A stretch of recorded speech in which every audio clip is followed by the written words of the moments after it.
I was an atheist most of my life, Ted. I was searching, I didn't even know what, but I said, something's out there. And then I found it, and it was amazing, and I had to learn more. You have to learn to say yes, sometimes, even when you don't want to. The little bit of opening, oh God, if there is a God, let me know. One of these days, let me know. I used to say in business, I'll try to do things really the ethical way until I find out they don't work. Now I do it because they work for me. One time, just one time, I said, if there is a God, can you hear me? So what I would say to anyone who's searching and says, I feel bad, I feel miserable, what is out there? You know, like the old song, is that all there is? Is to take just one step. Her teacher, her everything, Sri Satya Sai Baba. A personal story, since Ruth Harris from Murphy, North Carolina, met Sai Baba in person for the first time on the very same day I did, around 1999. She arrived in India an atheist. Our shared experience is touched upon here. Welcome to Souljourns. This interview was recorded in the community of Forsyth, Georgia, in May 2015. In the first interview, I was so surprised that the Atlanta group was called. A good friend of mine, who was also brand new to Sai Baba said yes, yes, and he was the one that introduced me to Sai Baba, and within a month of that introduction, I ended up, by amazing coincidences and saying I'm not going, there I am sitting in this ashram saying, what am I doing here? And I looked up and I saw Ted from Cleveland, Ohio. Well, everybody from Cleveland knew you, Ted. You were a broadcaster. That's right, from Willoughby, a suburb of Cleveland, yes. And how would I not know you? TV5 was part of our daily lives in Willoughby and Cleveland. It was very weird, and it dawned on me, because people said that this was your first time. You were as brand new as I was. And as I look back, there's so much I learned. I feel like I was totally a jerk back then. Didn't know that we were talking ahead of time. What do you ask him? What do you ask him? Do you ask him for money? Do you ask him for...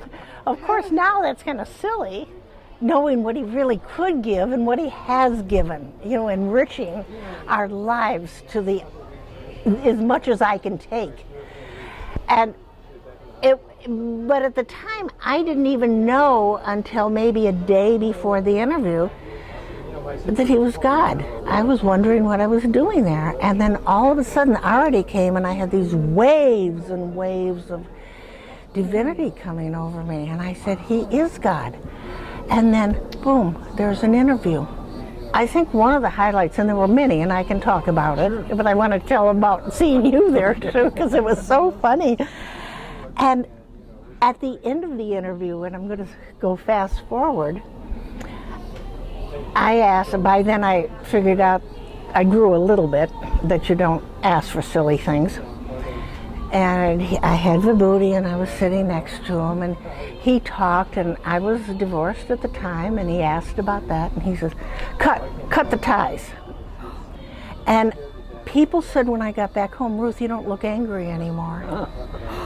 So there were a lot of incidences in the interview, but the one that surprised me the most was when he was walking out. All of a sudden, out of my mouth, unplanned, surprised me, came, I want to serve you, Swami. And he turned around and he did the fingers in the sky. And I was just dumbfounded. And I knew that my life would never be the same. And it was after that that I had to know more. So I just took off to Atlanta and said, I'll walk into some store and say, do you want to hire me? How long had you been on the spiritual path up until that time? I was an atheist most of my life, Ted. What did Atlanta offer that you thought you could get information about Sai Baba there? Well, it was funny. I was searching before Sai Baba for something, I knew there was something out there. I had read Buddhism, I searched, I went into metaphysical training, 2 years of metaphysical training and all kinds of Native American. Of course, I live now in the mountains by the Cherokee Indians. But, you know, but I still didn't believe in God, literally, when I went to India. So imagine my surprise when I had these waves of divinity come over me and said, I still have it when I talk about it. And it was incredible. And I said, I was searching, I didn't even know what, but I said, something's out there. And then I found it. And it was amazing, and I had to learn more. And watching you from a distance, you two, as we both grew, because I would be in a group and you would be talking, and the story of when you were there and brand new, and I'm having all these, you know, we have judgments. Oh, there he is. Yeah, that's the Ted Henry from the newscaster, you know. And seeing you get the ring and seeing him manifest it for you, I was amazed. And afterwards, I'm like, no, he brushed you off. And my growth was several years later. I was talking to a good friend of mine at the Atlanta Center, and I said, it dawned on me, Swami said yes to him. Ted's all over the world, all over the country, interviewing Swami through other people. He did say yes to him. Remember what I asked him? Yes. How he could brushed you me off? interview? And I saying to people, he brushed Ted off. Of course, later I realized he doesn't brush people off. Yeah. And then I was given the wisdom to understand how Swami works. I think he said when I asked if I could interview him, no, don't take my name to America, take my love to America. Ah, yes. Ted has said since then many times that he feels his 44 years as a news anchor and interviewing all the sitting presidents and all these important people was preparation. Absolutely. This work for Souljourns, Well, I've been retired for 5 years. which This is has been much more meaningful. Absolutely. And it dawned on me the skill set that it takes to do that and find it and know how to bring that out as he's doing now. And that is such a skill that Swami has used to the benefit of all of us. Right. Can you remember some of the other details of that encounter that we all had? Well, I remember watching Sai Baba manifest for the first time this great big green ring. And it's the first manifestation. You mean this one? That one did. Yes, and I remember you telling the stories, being so new, about the ashram and what is this and what's all the politics and Jody's the one that brought me here and all these things. And I'm thinking, you know, ahead of time, do I ask him for financial success? When out of our mouths, the transformation of, I want to serve you, and you then doing this magic work all over. There were a couple of doctors there, a couple other people there. I was so surprised how few people asked questions. But why didn't people speak up in front of him? I will tell you, when he asked me in the interview, I'll tell you my feeling of why they don't speak up. Because he says, how are you? That's a simple question. And what happened in my mind is every emotion I've ever had whirled through my body and my mind. And I didn't know how to answer him. I was dumbfounded. And when he stared at me, time and space disappeared. I went into another zone, and he had me experience every single emotion like a video in high speed. And I went, oh, and I understood that they were just passing emotions and that I had all of them. And this comes from a former atheist. I was such an atheist that in college, I gave a speech on why God didn't exist, because I was very mad at the professor who was an ex-minister. So being the rebellious person that I was raised to be, and always a little bit still am, I would do that. So I almost took pride in it back then. And then I tempered it down. And then I said, well, maybe look around, and that's when it was ready. And I think, like you, Jody, and Ted, how many people in America and around the world have heard the name Sai Baba, and how many end up within a month sitting there in an interview room? You have to be chosen, but you also have to choose. It's the same coin. There's no difference. And whatever it is, and people have different theories, I'm not going to guess because I don't know. I'm just grateful. Okay, the room was only so big. Jody's been in there, she knows about it. As I recall, there were about 18 of us maybe total, or could it have been more? Dr. Chaudhry Valetti was one. He had another doctor friend from Rochester who Baba made a 9-planet ring for.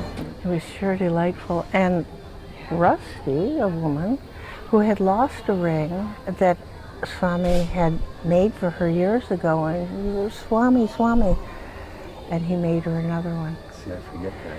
And to watch that 3 days after you realize there's a God is just transformational. So there were a number of people there, and we all were able to speak and got exactly what we needed. And to me, from where I stand, the ground I stand on, you being there brand new had a great significance, because in some ways you were part of my life, watching television. Your history. So Your it, history. yeah, it's part of my history. Thank you. That's a beautiful way of saying People that. have always expressed that they felt like Ted was their cousin because they saw him every night at dinner or before or after dinner, and they would meet us on the street and they would go, Ted! Like so happy to see, because they felt related to him even though we'd never seen them before. So he felt, you've probably felt that way. I felt An that. old friend. Yes, home. and there were. How has your spiritual life grown from atheism to the belief you hold today, and how would you describe your belief? Oh, that's a really good question. How have I grown? The first part of it, I went back, and because as I mentioned, I do metaphysical work, or did so much, I wrote an article immediately about Sai Baba, and I was just telling everybody. I got over that like a new person, running around, oh, look what I found, like brand new, until it was the opposite of being a jerk. It's a jerk in another way. I became the spiritual jerk. And I had to learn some humility. And so I went through that phase. And then it got quieter. As you mentioned, I moved to Atlanta because I kept running down from Murphy, North Carolina to Atlanta to learn, because I knew I had so much to learn. And the people in the center taught me. They were so kind. I had so many questions. One day somebody walked in with a compendium and said, here, in other words, look it up. And then the spiritual arrogance hit.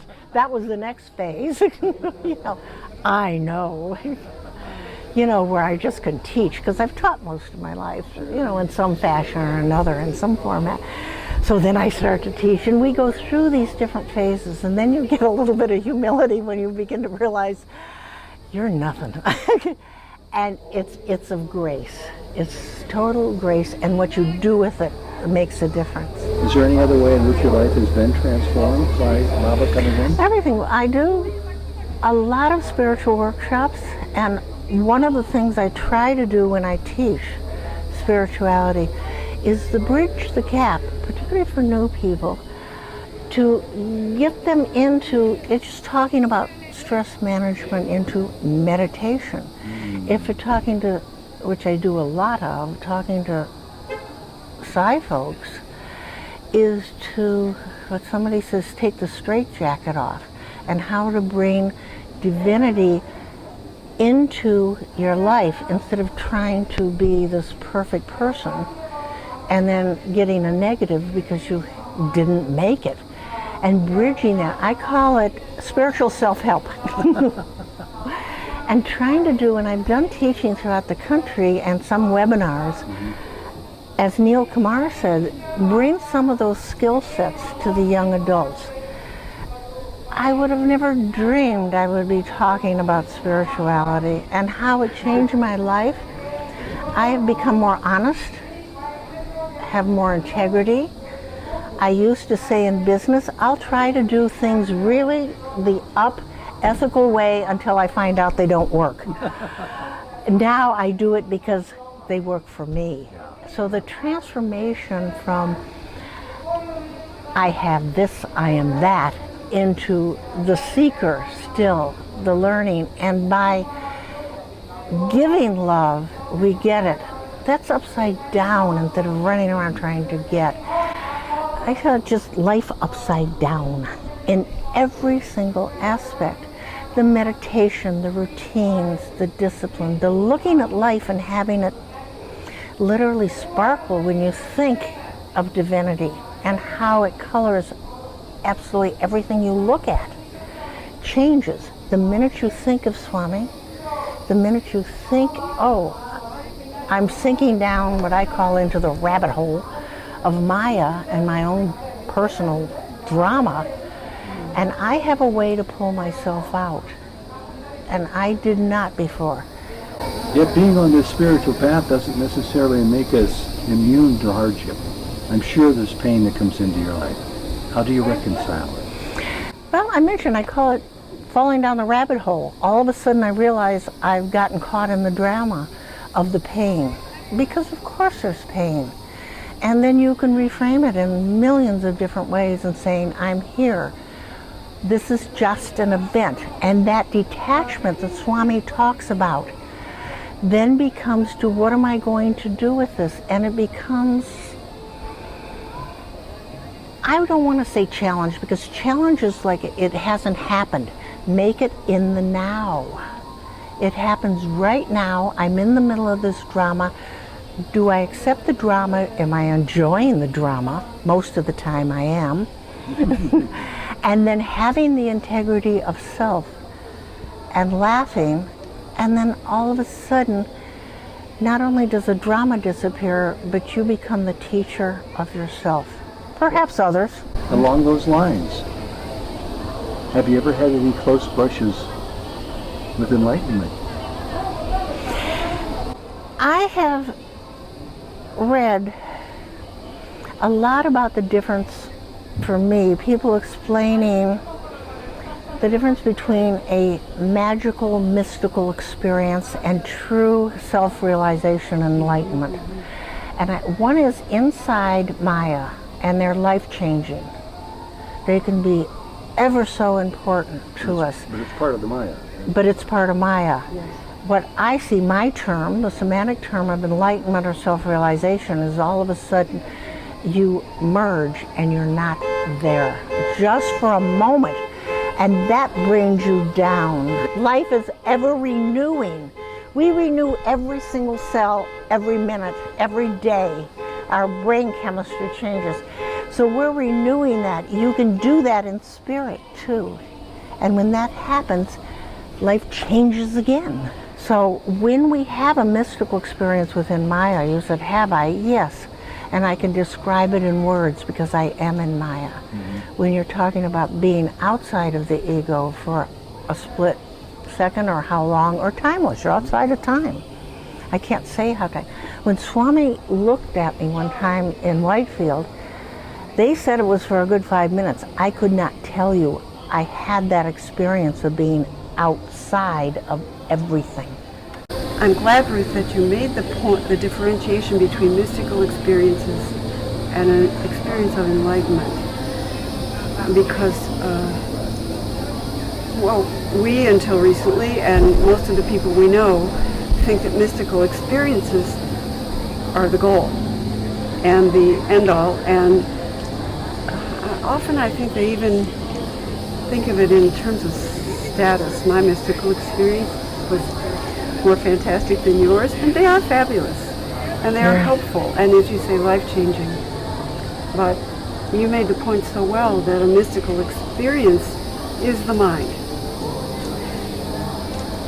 Maybe closening to enlightenment, but it's still the ego, the mind, creating it, and It's very different from shifting identification from mind-body to awareness, oneness. I know that we've encountered people who have this experience as you do, and we've even encountered some who maintain it and can function very well in Maya, but they're quite detached from it. They're always in joy. Yes. They still can function with difficult situations or happy ones. As I said before, we're always evolving, we're always changing, everything is so new, and we realize that those changes are still in the present, as they said. They just change, and that awareness of them changing in the now, I think, is also what I'm hearing you say, that it's outside of this linear 1, 2, 3, 4. And that people, if they're looking at a mystical experiences, and I'm not, I think they're wonderful.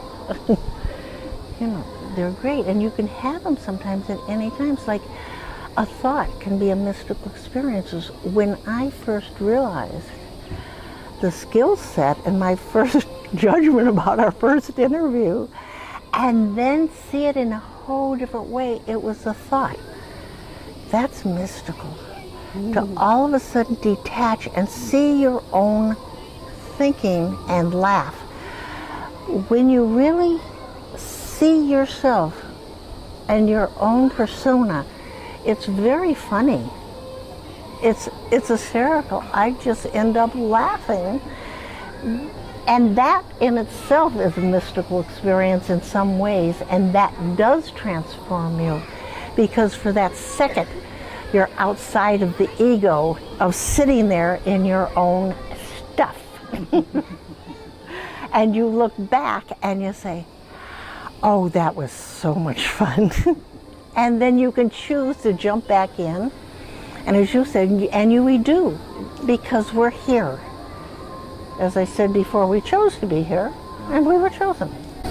Any worries, any temptations on any particular gloomy day or depressing day that you might fall back into that core status of non-belief? I have done that for a second. And of course I have pictures, and all of a sudden I go, the ego. They say it sometimes in silly terms of the devil's here and the angel's here, and which one are you looking at? And sometimes I'll do that. How I get out of it is I usually call a friend, a good friend, and I sing a nursery rhyme. I'm pounding my high chair, and I think I'll go eat worms. Nobody loves me. And then we start laughing. So I know little things like that. I might look at a picture that has vibhuti on it that I saw manifest and say, all righty, for a second you're doubting. It's okay to doubt, because that very doubt may take me to another level. It may say, oh, look at you, you're still in Maya. And then say, all righty. The minute you sink down into it and realize it, if you beat yourself up and make that a negative, it's worse. Look what I did. I got depressed, I went in, I wondered if there was a God for 2 seconds. And then I said, oh my gosh, how could I do that? It might surprise people to learn at the very end of this interview about Sai Baba that we're sitting in front of the very house of Amashri Kurunamai in Forsyth, Georgia. You obviously have grown to the point where you seek out your teacher, your guide, your guru, your God, wherever you can. What words would you use to explain why you're here? Oh, that's a really good question.